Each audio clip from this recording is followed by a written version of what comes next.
Okay then, I am back after a very long time. I can't remember what the last video was that I uploaded. Maybe a hot lap in winter last year. So this video is literally me and Jonny Elliott. We're actually also on track with Joleon Lescott, who is a ex-professional English footballer. Did 160 caps for Manchester City. Played for the England squad. Used to be centre back, I believe. So that was interesting to meet him. Very nice guy. Anyways, so Akil in front of me with the camera, well, the phone in his hand. He's asking me for his thumbs up, and I'm like, I can't even. I wasn't even looking at him right there. Just tunnel vision. He invited a few of us to come and try and do like an exclusive social media event. Obviously, for social medias, we all know that TeamSport like to advertise now more than ever, and you probably would have seen it on your Facebook pages, even YouTube, Instagram, whatnot, TikTok. I don't even know if they're on TikTok. Probably. I don't use it. So yeah, behind me right now will be Jonny Elliott. This is my second race out in these electric karts. Now, obviously, they was doing a lot of filming here. I am doing my best to keep to the walking pace speed limit, and even so, I still think I'm going too fast. So because it's the second session, I think there's more new drivers out than there was in my first session. So there might be a light test. I actually can't remember.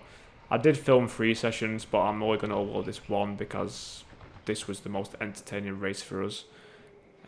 So let's just get through these light tests. We'll go back green, and then we'll probably go red in about 10 seconds after or something. Yeah, really trying to play by the book here, people. The eyes were on us. And yeah, there's the red flag. So, got hit there in the red flag. So, yeah, also Tolly Swift is in the black right there. You can see him. He does reviews of the TeamSport tracks, I believe, so that's why he was invited down. And obviously Jonny Elliott right behind me. He was the BIKC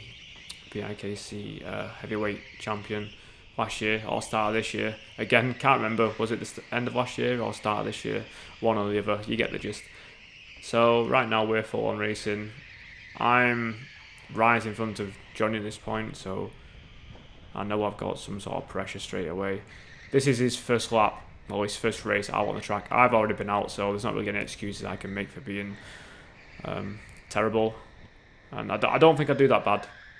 53.3 or something. My first race out, I did a 54.4 maybe, which I'd say was quite good considering how cold and dusty the track was. I don't really want to talk too much over this video because I just want you to sit here and learn the track, understand what's different. And personally, after my experience, I raced Preston when it reopened. Now Preston to me personally was quite a letdown, mainly because I've always been a petrol head. I've raced motocross, I've always had petrol stuff, go-karts, so electric for me was quite a killer. The only problem I had with Preston was how short the track now is, and for whatever reason the wood seems a lot less grippy than it does right now at Warrington, and I really can't put my finger on why. I'm pretty sure it's the same material, but it just feels different. So yeah, I tried the Preston track, wasn't really a fan, so I was hoping Warrington wouldn't change too dramatically, and to be honest with you, I actually enjoyed myself. It pains me to say it, as it is full electric now. I think the biggest noticing factor is when you stop. There's the odd time we stop and I can speak to Jonny behind me or in front of me, literally without even shouting or raising my voice because it's that quiet. I don't think the radio was even on at this point, but I can imagine just driving around and listening to music. Hopefully it's not something like Barbie Girl. That could be quite distracting. I'm not sure how BIKC final will go, because everyone will be able to hear all the screaming, cheering and stuff, you know. So yeah, I am trying to let Jonny kind of tailgate me a bit here. Obviously, this is his first time around the track, so he's probably trying to follow me to see what I'm doing. And yeah, you can see how easy it is to fly off into the barriers. I let Jonny pass here because I messed up there, and if he was on a good lap, I didn't want to mess him up. So now I can firmly see where my pace is. And then you can see there's a lot of grip issues, but Jonny usually handles this stuff quite well. Everyone always comments on his leaning technique, but it looks like he's leaning more because he's just a tall driver in general. I think he's like 6'1", 6'2" or something, but you can see he really likes to get all his weight on the rear tyre, which is benefiting from, I don't know, benefits him from stopping the oversteer as much as he would like. It also lifts the front end up a little bit, so his understeer is less likely to happen. But the problem is right now, the track's still dusty. It's not been brushed or anything. It's not really been raised that much or hard. You can see by how fresh the wood is that not that many cars. A lot of rubber's been lost here because it's quite a fast-paced turn, and here. But apart from that, it's relatively fresh. This is day 2 of it being opened, so I didn't expect the world of grip. I had to adjust my driving style. I'm actually driving, I think I'm driving on this one. My brake pedal might be all the way back. Yes, it is. And my accelerator is all the way, sorry, not, 2 from the back. Why have I done that? It's because, and you'll notice when you drive this track if you've not already, if you tap the brake accidentally, because you get so much air now coming up the up ramp and the smaller ramp, your foot catches the brake accidentally. Like, you can see how vigorous it is right now. It's very bumpy. So you tap that brake and it kills your entire lap. And I kept doing it in session 1. And here I'll talk to Jonny.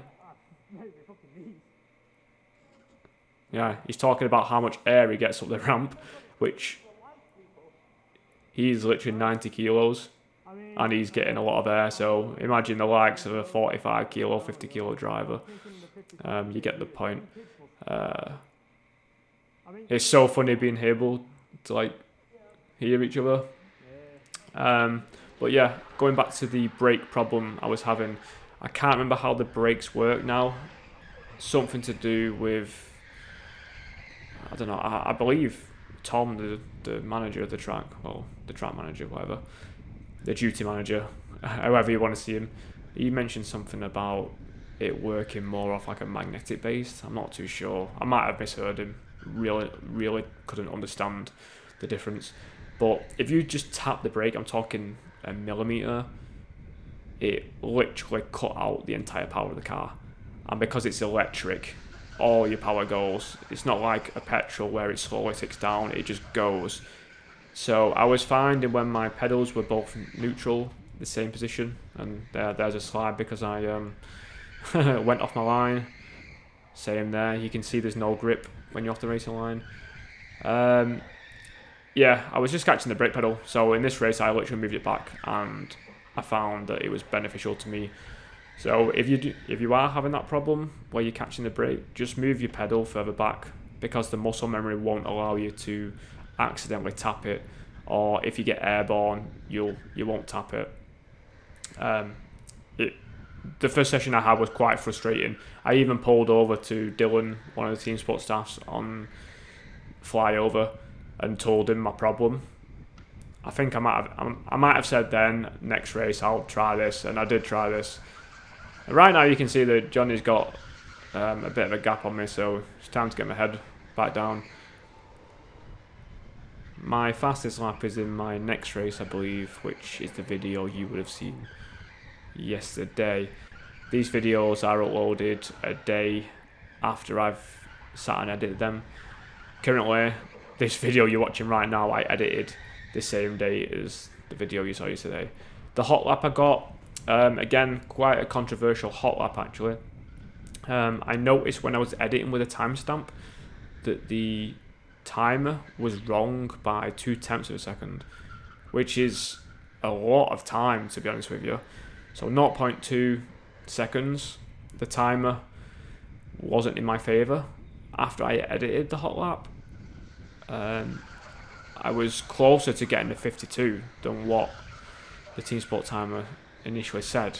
I did bring it up to Tom. He said he was going to investigate it and have a look.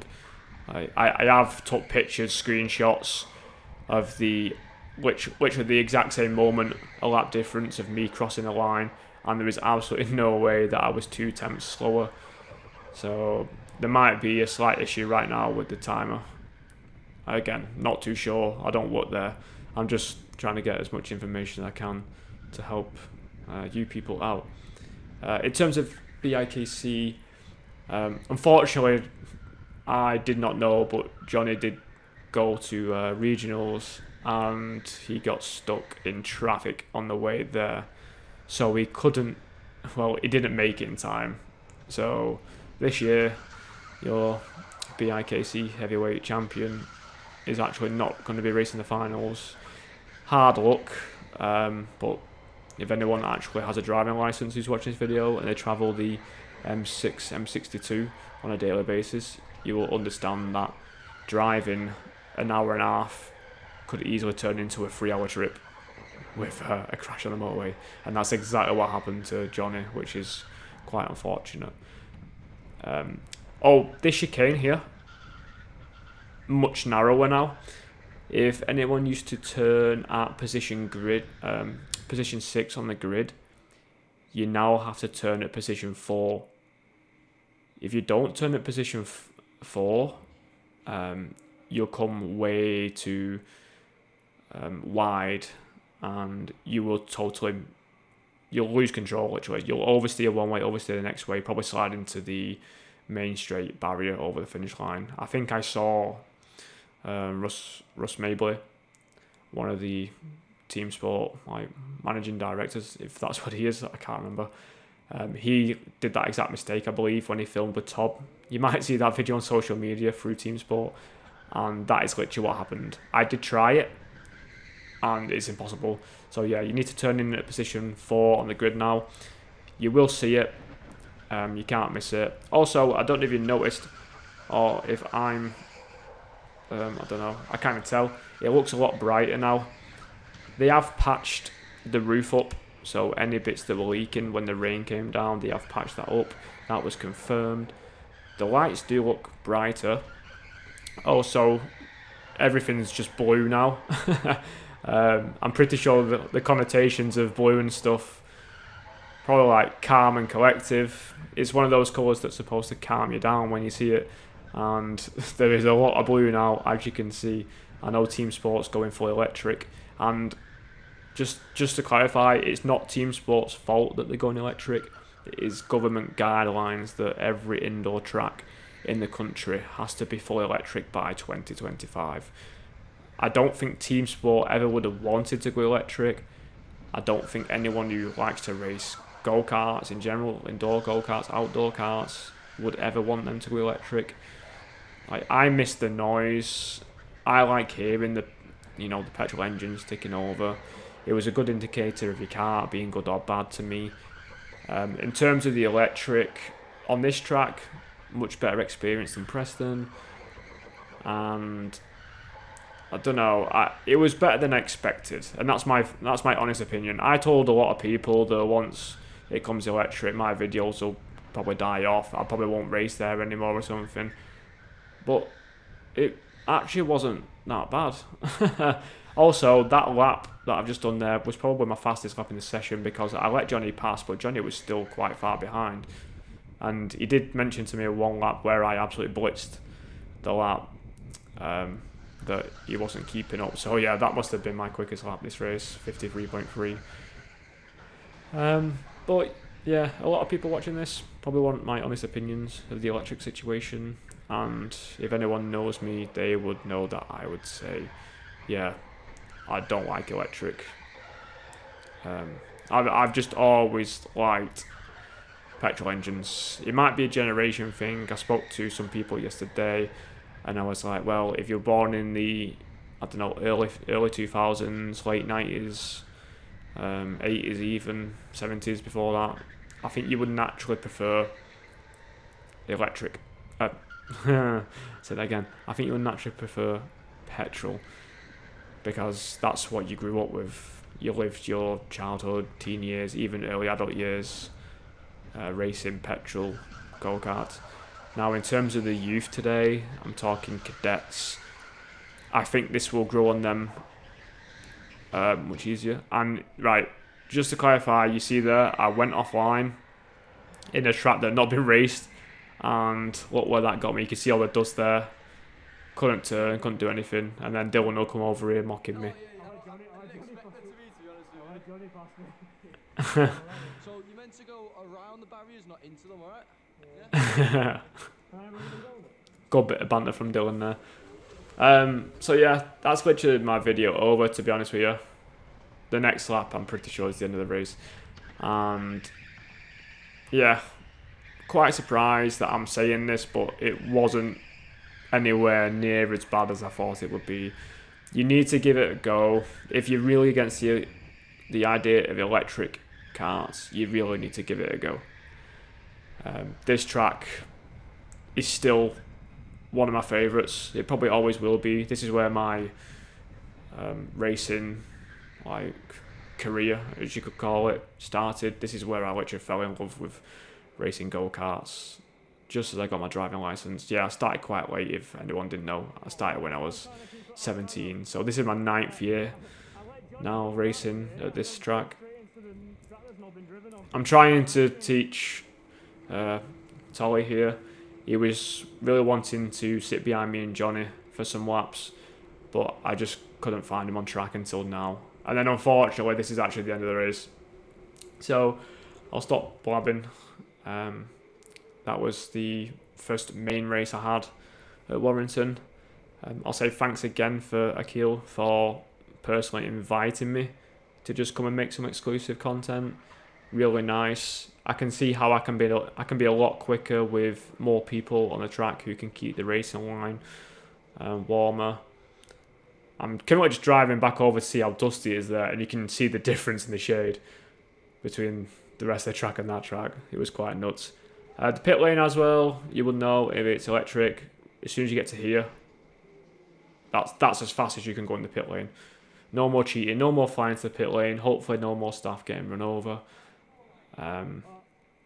I actually did have an issue with another kart, maybe in my next session, and Johnny was laughing at me because it was stuck in stage 1. I was going this pace around the entire track, and they had to override it. But yeah, I'll try and make some more videos before BIKC. I reckon at BIKC we'll get down to 49-second laps, 50-second laps. So hopefully soon I can get those rocking, and I will catch up with you all on the next video.